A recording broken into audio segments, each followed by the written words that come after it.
So my story here is about Trep, who is a young entrepreneur space cowboy. Trep is everything that you would want in an entrepreneur. He's passionate, he's persuasive, he's persistent, he will get things done. Now, Trep is typical in a few other ways that we see in many startups, in that he's a very product-focused entrepreneur. He has this great idea. He's read up on it and understands that in order to get that out, he has to actually create something, because the ideas are worthless without execution. And so that's the direction he's going in. And after many years of work, he's finally gotten to the point where he has his product ready to show to the market. Now, being in a space cowboy town, the best place to do that is in the city square.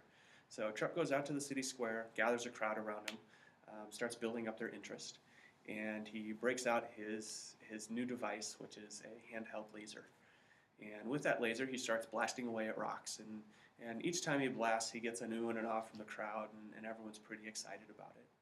Now, after a while, Trep realizes that this is getting pretty expensive and that he's not going to be able to just blast away at these rocks forever. So he asks the crowd, "Who's willing to pay me to blast this next rock?" Nobody speaks up. He's like, "Well, now, come on, you are all oohing and ahhing. This is really cool. You've never seen anything like this. I just need a little bit of money to keep this thing going. Who will pay me for the next rock?" No response at all. Nobody's willing to pay him for that. Now, being a good entrepreneur, Trep understands what this means. He's got a product, he's got some interest, everyone likes it, and so that's good traction. He just needs a few new features to really convince people that this is the product that they need. So he goes back to his showroom, or his workshop, and adds in a few new features into the gun, and the next day goes back out into the town square and goes through the same thing again. Gathers around the crowd. Now this time, understanding that obviously blasting rocks is not enough, he switches changes the switch on his gun and adds the new feature that will levitate the rock before blowing it up. So levitates the rock, blows it up, big poof of dust showers the crowd. Everyone cheers. This is amazing. It's very cool. So Trep knows that now he's really got something. So he asks the crowd once again, "Who will pay me to levitate a rock and blast it out of the air?" And no one responds. He's like, well, come on. Yesterday you liked what I had. I could blast rocks. Now today I'm levitating and blasting. It's the feature that everyone needs. Who's going to pay me to do that? No one's willing to do that. So again, being a good entrepreneur, Trep goes away and understanding that this may just not be the right market for him, sets out the next day to try and find a new market.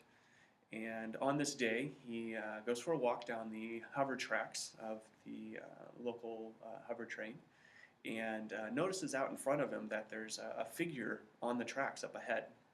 And he goes up for a closer look and notices that it's this girl tied up to the tracks. So, thinking about this a little bit, he sees a problem now, girl tied up on the tracks. He's got this laser. Obviously, these two things go perfectly together. What could possibly go wrong? So Trep breaks out his laser, aims very carefully at the ropes so to not injure the young lady, and blasts away at the ropes.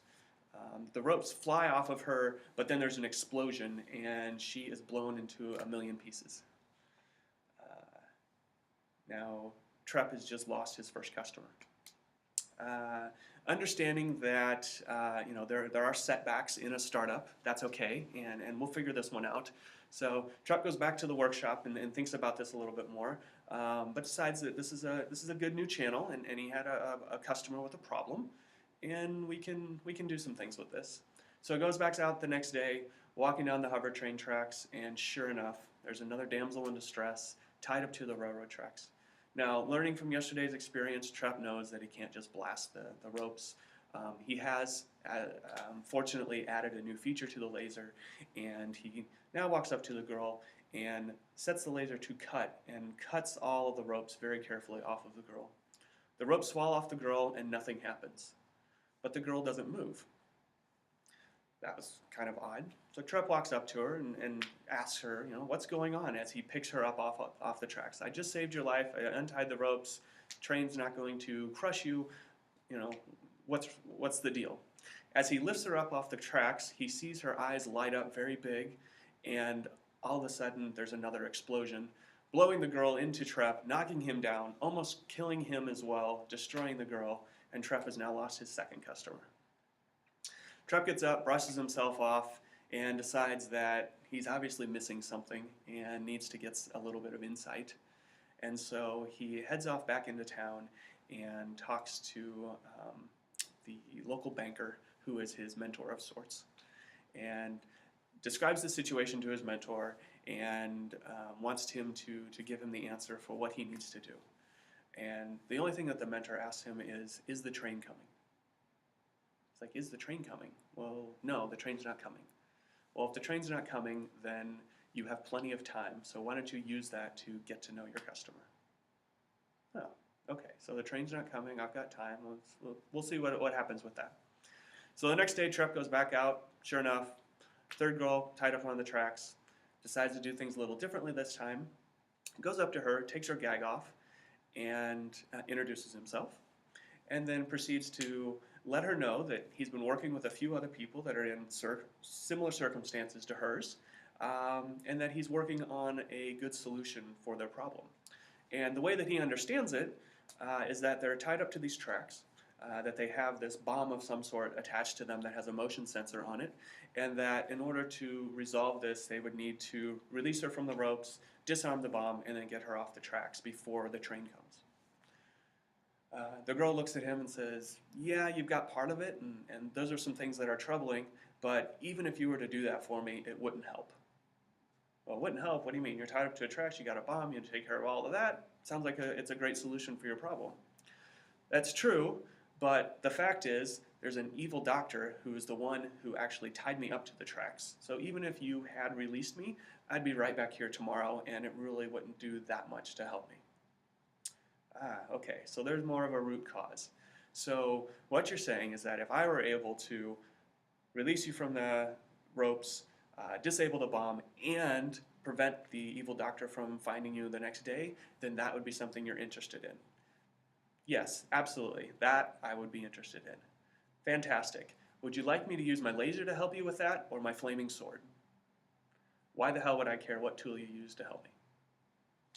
So the general concept here is trying to help set the stage to differentiate the difference between a problem, a solution, and then the tool or service that you're creating to actually facilitate that solution.